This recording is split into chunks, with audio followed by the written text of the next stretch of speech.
আসসালামু আলাইকুম। এখন শুনবেন সংবাদ শিরোনাম। রাজশাহীতে বাড়ির পাশে কবরস্থানে দাফন করা হলো শিশু সাজিদকে। এমন বিদায় মানতে পারছে না কেউই। বরেন্দ্র অঞ্চলের অসংখ্য পরিত্যক্ত গভীর নলকূপ যেন মরণ ফাঁদ।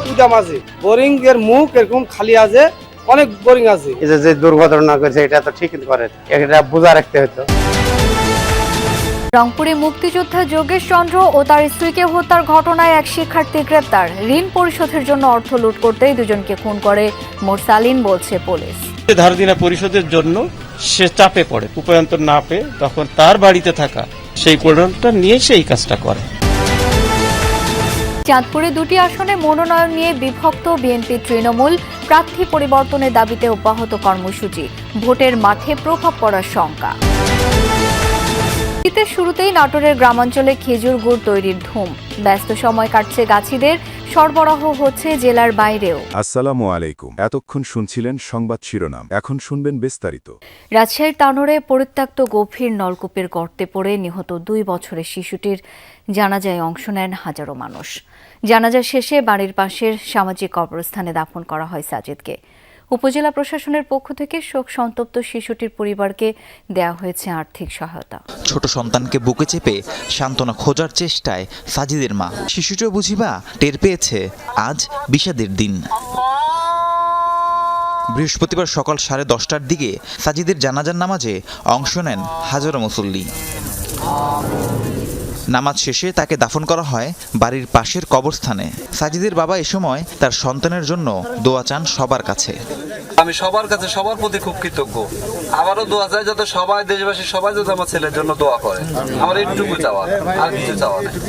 প্রশাসনের পক্ষ থেকে শোক সন্তপ্ত পরিবারের সঙ্গে সাক্ষাৎ করেন ইউএনও, তুলে দেন নগদ 25,000 টাকার সহায়তা। আসলে তো সান্ত্বনার কোনো ভাষা তো আসলে নাই, তারপরেও তাদের কষ্টটা যেন আমরাও ভাগ করে নিতে পারি, সেজন্যই শুধু আশা। গত বুধবার দুপুরে বাড়ির সামনের মাঠে মায়ের সাথে হাঁটতে গিয়ে পরিত্যক্ত গভীর নলকূপের গর্তে পড়ে যায় সাজিদ। 32 ঘন্টা পর বৃহস্পতিবার রাতে উদ্ধারের পর হাসপাতালে নিলে চিকিৎসকরা তাকে মৃত ঘোষণা করে। শিশু সাজিদের মৃত্যু কাঁদিয়েছে গোটা দেশ। আলোচনায় এসেছে খোলা মাঠে থাকা গভীর নলকূপের গহীন গর্ত। কিন্তু বরেন্দ্র অঞ্চলের বড় অংশ জুড়ে রয়েছে এমন অসংখ্য গভীর নলকূপের পাইপ ও গর্ত। ভূগর্ভস্থ পানির স্তর নিচে নেমে যাওয়ায় একাধিক জায়গায় খোঁজাখুঁজির পর মেলে নলকূপ বসানোর মতো স্থান। তবে পরিত্যক্ত গহীন গর্তগুলো ঠিকমতো ভরাট হয়েছে কিনা তা দেখভালে থাকে না কোনো উদ্যোগ। এতে দিন দিন মরণ ফাঁদ হয়ে উঠছে গর্তগুলো।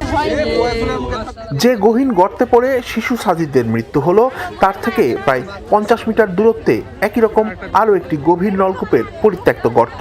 জমির মালিক কসিরউদ্দিন নিজেই গেল বছর জমি ও পুকুরে সেচ দিতে এসব জায়গায় গভীর নলকূপ বসানোর চেষ্টা চালান, কিন্তু 150 ফুটের বেশি পাইপ বসানোর পরেও পানির অস্তিত্ব না মেলায় সেগুলো পরিত্যক্ত করা হয়। রংপুরের তারাগঞ্জে মুক্তিযোদ্ধা যোগেশ চন্দ্র রায় এবং তার স্ত্রী সুবর্ণা রায় হত্যার ঘটনায় মোরসালিন নামের একজনকে গ্রেপ্তার করেছে পুলিশ। তথ্য, বৃহস্পতিবার রাতে মোরসালিনকে তারাগঞ্জের খিয়ার জুম্মা এলাকার নিজ বাড়ি থেকে গ্রেপ্তার করা হয়। পুলিশের দাবি 8,000 টাকা ঋণ পরিশোধের জন্য যোগেশ চন্দ্রের বাড়ি থেকে অর্থ লুটের পরিকল্পনা করে মোরসালিন। হত্যা করে স্বামী স্ত্রীকে। তবে পুলিশের দেয়া তথ্য মানতে পারছে না নিহতের পরিবার। সুষ্ঠু তদন্তের দাবি তাদের। রংপুরের তারাগঞ্জে মুক্তিযোদ্ধা যোগেশ চন্দ্র রায় ও তার স্ত্রী সুবর্ণা রায়কে হত্যার ঘটনায় চাঞ্চল্য ছড়ায় দেশ জুড়ে। হত্যা রহস্য উদ্ঘাটনে মাঠে নামে আইনশৃঙ্খলা বাহিনী। বৃহস্পতিবার রাতে মোরসালিন নামে এক শিক্ষার্থীকে গ্রেফতার করে পুলিশ। শুক্রবার সকালে মোরসালিনকে নিয়ে ঘটনাস্থলে যায় পুলিশ। হত্যাকাণ্ডে ব্যবহৃত ধারালো অস্ত্র উদ্ধারে তল্লাশি চালানো হয় বাড়ির পাশের পুকুরে। এ সময় পুলিশ সুপার জানান, মোরসালিন বিএ প্রথম বর্ষের শিক্ষার্থী। আর্থিক সংকটের কারণে মাঝে মধ্যেই তাকে রাজমিস্ত্রির সহকারী হিসেবে কাজ করতে হয়। হত্যাকাণ্ডের 3 দিন আগে যোগেশ চন্দ্রের বাড়িতে কাজ নেয় মোরসালিন। পুলিশ সুপারের দাবি 8,000 টাকা ঋণ পরিশোধের জন্য ওই বাড়ি থেকে অর্থ লুটের পরিকল্পনা করে সে। সেই পরিকল্পনা অনুযায়ী স্বামী স্ত্রীকে হত্যা করে মোরসালিন।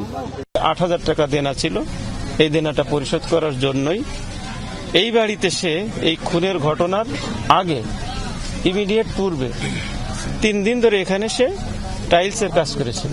কোনো উপায়ন্তর না পেয়ে তখন তার বাড়িতে থাকা ওই কুড়ালটা, যে কুড়ালটা দিয়ে হত্যা করা হয়েছে, সেই কুড়ালটা নিয়ে সেই কাজটা করে।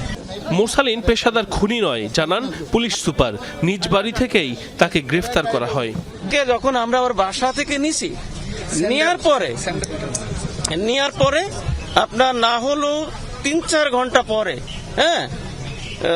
সে বলছে যে এই সময় আমি বুঝছি যে এই ঘটনায় আমাকে গ্রেপ্তার করছে।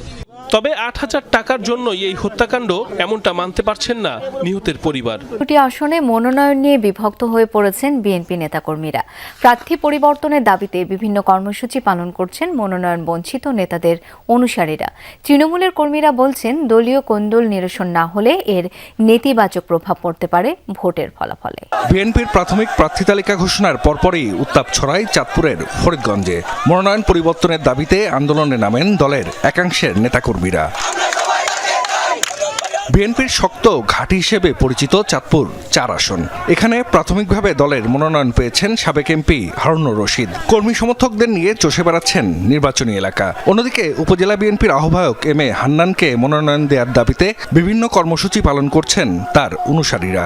এতে প্রকাশ্যে এসেছে দলীয় কোন্দল। ঐক্যবদ্ধ না হলে আসন্ন নির্বাচনে চ্যালেঞ্জের মুখে পড়তে পারে ধানের শীষ, এমনটাই বলছেন তৃণমূলের কর্মীরা। যেহেতু দুজন দুই দিক থেকে দলীয় একটা মনোনয়ন পাওয়ার বিষয় নিয়ে দৌড়াদৌড়ি করছে, সেখানে অবশ্যই দলের একটা সমস্যা হয়। আমরা ব্যক্তি নির্বাচন করব না, আমরা ধানের শীষের নির্বাচন করবো ইনশাল্লাহ। হয়তো 2-4 মান অভিমানে এদিক সেদিক থাকতে পারে, এটা অচিরেই এটা কেটে যাবে এবং অনেক নেতাকর্মী অলরেডি আমার সাথে যোগাযোগ করছে এবং অলরেডি ফিরে আসছে তারা। ফরিদগঞ্জের জনগণের জনজোরে ভিত্তিতে জনাব তারেক রহমান সাহেব যেন আমাকে একবার সুযোগ দেয়। দলীয় মনোনয়ন নিয়ে চাঁদপুর 2 আসনেও বিভক্ত হয়ে পড়েছেন বিএনপির নেতাকর্মীরা। আসনটিতে প্রাথমিকভাবে মনোনয়ন পেয়েছেন কেন্দ্রীয় নির্বাহী কমিটির সদস্য ডক্টর জালাল উদ্দিন। এতে ক্ষোভ ছড়িয়েছে মনোনয়ন প্রত্যাশী জেলা বিএনপির যুগ্ম সাধারণ সম্পাদক তানভীর হুদা, জেলা বিএনপির সহসভাপতি এম শুক্কুর পাটোয়ারি ও ড্যাব নেতা সরকার মাহবুব আহমেদ শামীমের কর্মী সমর্থকদের মধ্যে। গ্রাম বাংলার ঐতিহ্য শীতের সকালের মিষ্টি খেজুর রস।